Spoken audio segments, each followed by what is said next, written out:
Right. Venkateswara Reddy గారు, ఇవాళ జరిగిన ఏదైతే ఇప్పుడు జరిగిన మొత్తం అంటే ఎన్నికలకు సంబంధించిన ప్రక్రియలు ఏవైతే మీరు చూసినప్పుడు దాని మీద ఆరోపణలు చేసే ప్రయత్నం చేశారు. ఓకే, బాగానే ఉంది. కానీ గతంలో మీరు ఇంతకన్నా భయంకరమైన పరిస్థితులు క్రియేట్ చేశారు అనే ఒక ఆరోపణ ఎదుర్కోవడానికి మీరు గతంలో ఆ పరిస్థితులు క్రియేట్ చేశారు అన్నదైతే ఒక వాదన వినిపిస్తుంది. సో మీరు ఇవాళ గొంతెత్తి మాకు అన్యాయం జరుగుతుందని చెప్పే క్రమంలో మీరు చేసిన అన్యాయమే మీకు తిరిగి వచ్చింది అనే మాట మాట్లాడడానికి ఆస్కారం క్రియేట్ చేసింది మీరే కదా అన్నది ఒక ప్రశ్న. ఏమంటారు? బీఆర్కే న్యూస్ వీక్షకులకి, ప్యానెల్లో ఉన్న పెద్దలకి, రాష్ట్ర ప్రజలకి శుభోదయం, శుభ సాయంత్రం. ఇక్కడ కూటమి పార్టీలు ముఖ్యంగా టీడీపీ, బీజేపీ, మాది వైఎస్ఆర్సీపీ మొన్న ఈ మధ్య పుట్టిన పార్టీ, ఒకసారి మాత్రమే అధికారంలోకి వచ్చిన పార్టీ. వాళ్ళు మమ్మల్ని ఎగ్జాంపుల్ గా తీసుకొని వాళ్ళు బిహేవ్ చేస్తున్నారు అనే స్థితికి వచ్చినప్పుడే వాళ్ళు ఏ స్థానంలో ఉన్నారు, మేమే స్థానంలో ఉన్నామనేది వాళ్ళు అర్థం చేసుకోవాలి. ఇక్కడ 14 నుంచి 19 వరకు ఎవరు అధికారంలో ఉన్నారు, టీడీపీ పార్టీ పుట్టింది ఎప్పుడు, పుట్టిన విధానం ఏంటి, చంద్రబాబు నాయుడు గారు సీఎం అయిన విధానం ఏంటి, ఆ తర్వాత ప్రతి ఎన్నికలప్పుడు ఆయన చేసే పనులేంటి, హైదరాబాద్ లో ఓటుకు నోటు కేసు సంగతి ఏంటి, ఇవన్నీ ఒకసారి ఆత్మ పరిశీలన చేసుకోమనండి. వాళ్లే మాది 40 ఏళ్ళు అయింది మా పార్టీ పుట్టి, మాకు సుదీర్ఘ చరిత్ర ఉంది అని వాళ్లే చెప్తున్నారు. వాళ్ళు మమ్మల్ని ఎగ్జాంపుల్ గా తీసుకునే ప్రయత్నం చేస్తున్నారు. అది కాదు ప్రజల ఆకాంక్షకు అనుగుణంగా మీరు కార్పొరేటర్లు ఆ రోజు ఎన్నికయ్యే పరిస్థితి లేకుండా క్రియేట్ చేశారు. సో అప్పుడు బుల్డోజ్ చేసి మీరు కార్పొరేటర్లు కానివ్వండి, కౌన్సిలర్ కానీ గెలుచుకున్నారు. ఇప్పుడు వాళ్ళు మీ ప్రభుత్వం దిగిపోయింది కాబట్టి ఇప్పుడు వాళ్ళు ఫ్రీ అండ్ ఫైర్గా ఎలక్షన్లు నడవాలనో లేకపోతే దానికి అనుగుణంగానే మేము ఓట్లు వేస్తున్నామనే మాట కూడా మాట్లాడే ప్రయత్నం జరుగుతుంది కదా. ఇప్పుడు నెల్లూరు జిల్లా అలాంటిది దాదాపుగా. ఇక్కడ నెల్లూరు జిల్లా కావచ్చు, పల్నాడు జిల్లా కావచ్చు, అనంతపూర్ జిల్లా కావచ్చు, శ్రీకాకుళం జిల్లా కావచ్చు, వైజాగ్ జిల్లా కావచ్చు, ఏ జిల్లాలైనా సరే అధికారం మార్పిడి జరిగిన వెంటనే రాజకీయ నాయకులు, ఎస్పెషల్లీ రాజకీయ నాయకులు, ఈ పాయింట్ గుర్తుపెట్టుకోండి, రాజకీయ నాయకులు వాళ్ళు ఎమ్మెల్యేలు అవ్వచ్చు, మంత్రులు అవ్వచ్చు, ఎక్స్ సీఎంలు అవ్వచ్చు, ఎక్స్ పిఎంలు అవ్వచ్చు, ఏ మంత్రి హోదాలో ఉన్నోళ్ళైనా నిర్భయంగా, నిర్భీతిగా, నిస్సిగ్గుగా పార్టీలు మారడం అనేది సర్వసాధారణమైపోయింది. దానికి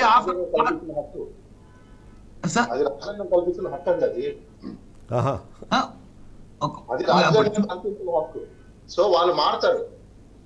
ఒక పొలిటికల్ పార్టీ ఐడియాలజీ నచ్చకపోతే ఏ వ్యక్తి అయినా వాళ్ళకి స్వతంత్రంగా వాళ్ళు మారిపోయే హక్కు వాళ్ళకి ఉంటది. దాన్ని ఎట్లా మీరు రాజకీయాలకు వాడుకొని ఈ పొలిటికల్ పార్టీ ఆ పొలిటికల్ పార్టీ మారిపోతున్నారు, చేస్తున్నారు, అది తప్పు. యాంటీ డిఫెక్షన్ అనేది ఒకటి ఉంటది. అంటే చట్టబద్ధంగా మారారా, చట్ట విరుద్ధంగా మారారా అనేది ఒకటే చూసుకోవాలి. మీ పాయింట్ గా వస్తున్నాను. చట్టబద్ధంగా మారారా, చట్ట విరుద్ధంగా మారారా? ఇక్కడ చట్ట విరుద్ధంగానే ఈ విధంగా జరిగింది అనేది ఒక ప్రతిపక్షంగా మేము చెప్తున్న మాట.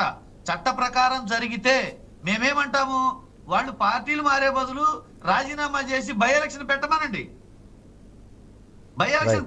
పెడితే తెలుస్తుంది. ఇప్పుడు ఒక కార్పొరేటర్ ని పార్టీ షిఫ్ట్ చేయడం కాదు, ఆ కార్పొరేటర్ ని రాజీనామా చేసి ఎలక్షన్ జరపండి. అలాంటప్పుడు యాంటీ డిఫెక్షన్ మూవ్ చేయండి సార్. యాంటీ డిఫెక్షన్ మూవ్ చేయండి వాళ్ళ మీద. యాంటీ డిఫెక్షన్ మూవ్ చేసే పరిస్థితిలో ఆ స్థాయిలో ఉంటే ఖచ్చితంగా మూవ్ చేస్తాం. ఒకవేళ అది అమలు జరిగేటట్టుంటే అమలు జరిగే ప్రయత్నం కూడా చేస్తాం.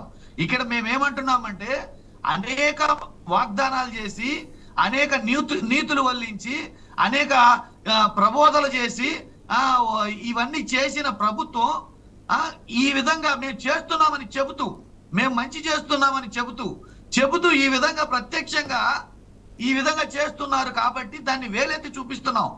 ఈ విధంగా జరుగుతుంది, మీరు చెప్తున్నది ఇది, మీరు చెప్పింది ఇది, చెప్పిన దాని ప్రకారం కాకుండా ఈ విధంగా జరుగుతుంది అనేది వేలెత్తి చూపిస్తున్నాం. మేము రాజ్యాంగబద్ధంగానే, ప్రజాస్వామ్యయుతంగానే, మా వాక్ స్వాతంత్ర హక్కుతోటి మేము ఒక విపక్షంలో ఉండి ఏం చెప్పాలో అది చెప్తున్నాం. కానీ కూటమి ప్రభుత్వం ఏం చేస్తుంది అంటే, ఇప్పుడున్న ప్రభుత్వం ఏం చేస్తుంది అంటే, క్లియర్ గా మన నీళ్ల బిందెల కుళాయి దగ్గర, నీళ్ల బిందెల దగ్గర ఆడవాళ్ళు కొట్టుకున్నట్టు నువ్వు అది చేసావంటే మీ తాత ఇది చేశాడు, మీ అయ్యది చేశాడు, మీ ముత్తాత ఇది చేశాడు అని చెప్పటం. మీ కొట్లో Right. టీ బాగుంది లేదు అని చెప్పమంటే, మీ కొట్లో టీ బాగాలేదని చెప్పమంటే Right. అలా పక్క కొట్లో ఇంతకంటే ఘోరంగా ఉంది, అంతకు ముందు ఇంతకంటే దరిద్రంగా ఉంది, దాని మీద ఇదే బెటరు అని చెప్పడం. ఇక్కడ నేనేమంటానంటే ఇది ఎందుకు బాగలేదు, మీరు ఎందుకు ఈ విధంగా చేశారు, దానికి ఆన్సర్ చేయాలి. రైట్ విజయభాస్కర్ గారు. దానికి ఆన్సర్ చేయాలి.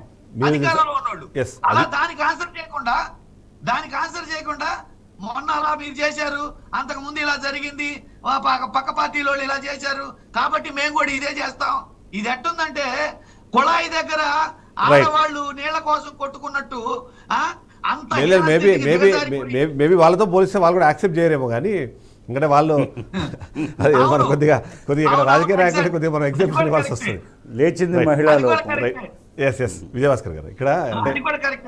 ఎందుకంటే మీరు బెస్ట్ Clear గా ఎగ్జాంపుల్ ఎందుకంటే క్రియేట్ చేయడానికి ఇప్పుడు చంద్రబాబు నాయుడు అడ్మినిస్ట్రేషన్ సంబంధించి నేనేమంటున్నామంటే, Yes. మీరు చట్టబద్ధంగా చేశాము అని కనుక మీరు మనసా వాచా మీరు నమ్మే పని అయితే, చట్టబద్ధంగా పరిపాలిద్దామని మీరు అనుకునే పని అయితే ఎస్ బై ఎలక్షన్ పెట్టండి. మీకు మొత్తం బై ఎలక్షన్ పెట్టండి, రాజీనామాలు చేపించండి వాళ్ళ చేత. అటు తీసుకొచ్చి ఇటు ఓటేపించడం కాదు. మీరు రాజీనామా చేసి మా పార్టీలోకి రండి, మళ్ళీ ఎలక్షన్ పెడతాం, ఎలక్షన్ లో మీ కౌన్సిలర్ గెలిచి చూపిస్తామని చెప్పండి. ఎవరు కాదన్నారు? రైట్ ఒకసారి